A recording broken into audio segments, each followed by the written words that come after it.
Assalamualaikum warahmatullahi wabarakatuh. Perkenalkan, nama saya Anissa, kelas 4E PGMI dengan NIM 120100141. Saya akan menjelaskan model dari karangan Maulana Arafat Lubis, yaitu salah satunya adalah model problem prompting. Di dalam model problem prompting, saya akan memaparkan tentang pembelajaran tematik kelas 2, tema 2, bermain di lingkunganku, subtema 3, yaitu bermain di lingkungan sekolah, materi yaitu aturan dan tata tertib berpakaian di sekolah. Baik, kita masuk ke pembahasan yang pertama, yaitu mengenai pengertian dari probing prompting. Menurut arti katanya, probing adalah penyelidikan atau pemeriksaan, dan sedangkan prompting adalah mendorong atau menuntun. Model pembelajaran probing prompting adalah pembelajaran yang dapat menggali pola pikir siswa dengan mengajukan pertanyaan yang sifatnya menuntun dan menggali pola pikir siswa guna memperoleh pengetahuan baru yang sedang dipelajari berdasarkan pengetahuan dan pengalaman siswa sebelumnya. Kelebihan dan kekurangan dari model probing prompting.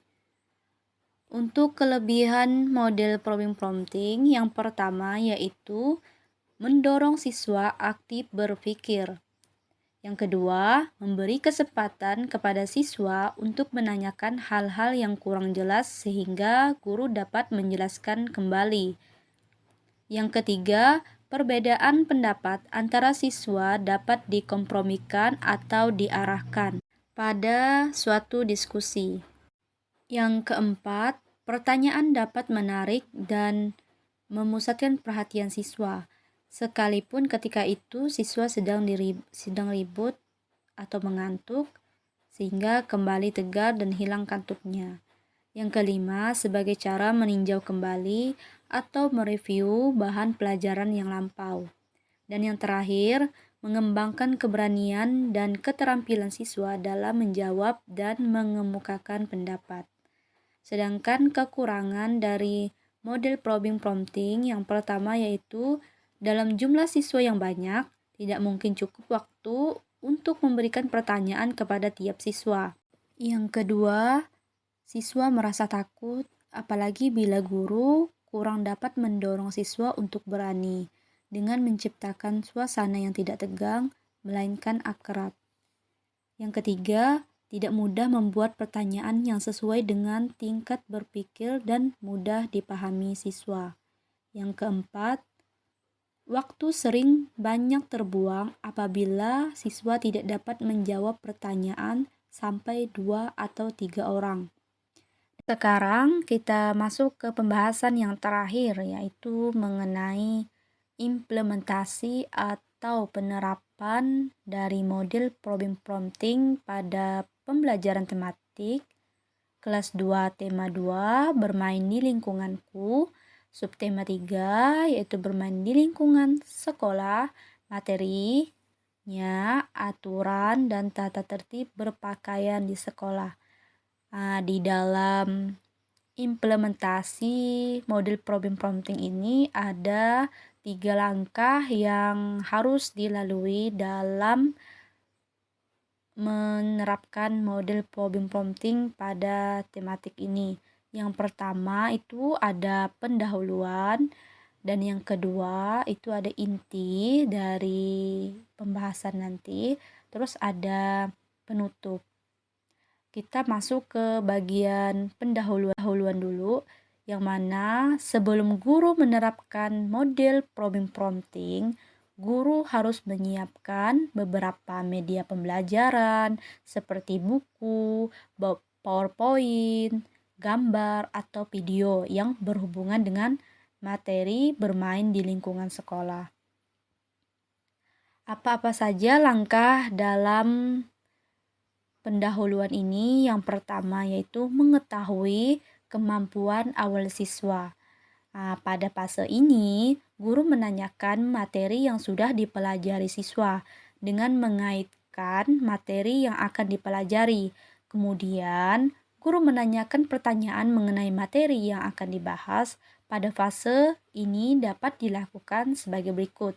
Yang pertama, guru menanyakan materi sebelumnya tentang manfaat mematuhi peraturan dan akibat tidak mematuhi peraturan. Dan siswa menjawab bahwa manfaat mematuhi peraturan adalah agar hidup kita teratur dan melatih kita untuk bersikap disiplin, sedangkan akibat tidak mematuhi peraturan akan menimbulkan kekacauan atau pertengkaran. Nah, setelah siswa menjawab pertanyaan guru, selanjutnya guru memotivasi siswa dengan memberikan pertanyaan seperti apa yang kalian ketahui tentang aturan dan tata tertib berpakaian di sekolah? Nah, selanjutnya siswa menjawab sesuai kemampuan yang mereka ketahui. Setelah siswa menjawab pertanyaan tersebut, guru menyampaikan tujuan dari pembelajarannya, yaitu aturan dan tata tertib yang berlaku di sekolah. Itulah materi yang akan dibahas pada kegiatan di langkah intinya. Nah, pada fase ini, guru menghadapkan siswa pada situasi baru yang mana misalnya dengan memperhatikan gambar, alat, atau situasi lainnya. Fase ini dapat dilakukan sebagai berikut. Yang pertama, guru menampilkan gambar peserta didik yang sedang menggunakan seragam sekolah dengan rapi. Terus, guru meminta siswa untuk melihat gambar dan merumuskan peristiwa apa yang terjadi di dalam gambar tersebut. Dan selanjutnya, guru menunggu beberapa saat untuk memberikan kesempatan kepada siswa berpikir atau merumuskan jawabannya.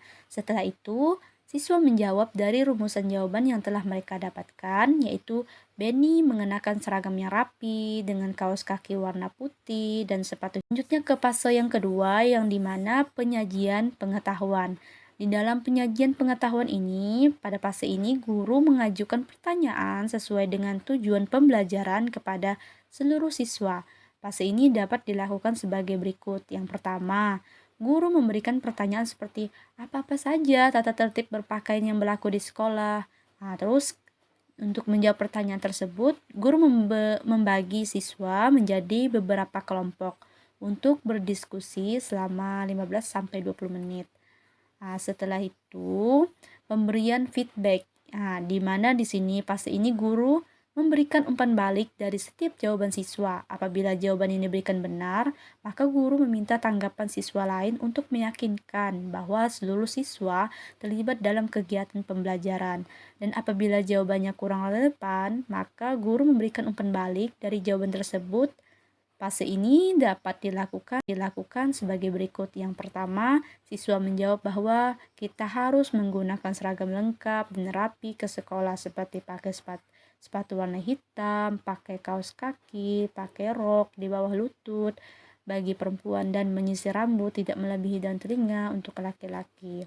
Terus kemudian guru bertanya kepada siswa yang lain, apakah jawaban yang diajukan benar dari yang menjawab. Dari pertanyaan tersebut, guru mengajak siswa untuk berpikir sehingga bisa memahami konsep materi tersebut. Dan selanjutnya, siswa lain kembali menanggapi pertanyaan yang diberikan untuk meyakinkan bahwa jawaban tersebut sudah tepat, seperti jawaban yang diajukan sudah benar, Bu. Kita harus menggunakan seragam yang lengkap dan rapi. Nah, siswa juga menanggapi setiap umpan balik yang diberikan oleh guru seperti sebutkan aturan yang berlaku di sekolah. Nah, siswa menjawab peraturan yang ada di sekolah seperti buang sampah pada tempatnya dan datang tepat waktu ke sekolah. Nah, setelah di kegiatan inti, selanjutnya di kegiatan penutupnya yaitu yang pertama penguatan pemahaman. Pada fase ini, guru memberikan penguatan dari semua jawaban yang diberikan siswa supaya siswa benar-benar paham. Fase ini dapat dilakukan sebagai berikut. Yang pertama, guru memberikan penguatan dari materi tersebut, yaitu bahwa aturan yang berlaku di sekolah seperti buang sampah pada tempatnya, datang tepat waktu, itu mencerminkan menaati peraturan.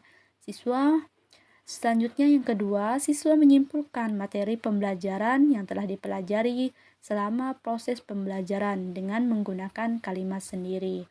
Nah, itu adalah ada 3 tahap di dalam model problem prompting ini. Yang pertama pendahuluan, terus inti, dan penutup. Itu saja mungkin yang dapat saya sampaikan. Kurang dan lebihnya saya mohon maaf. Wabillahi taufik wal hidayah. Wassalamualaikum warahmatullahi wabarakatuh.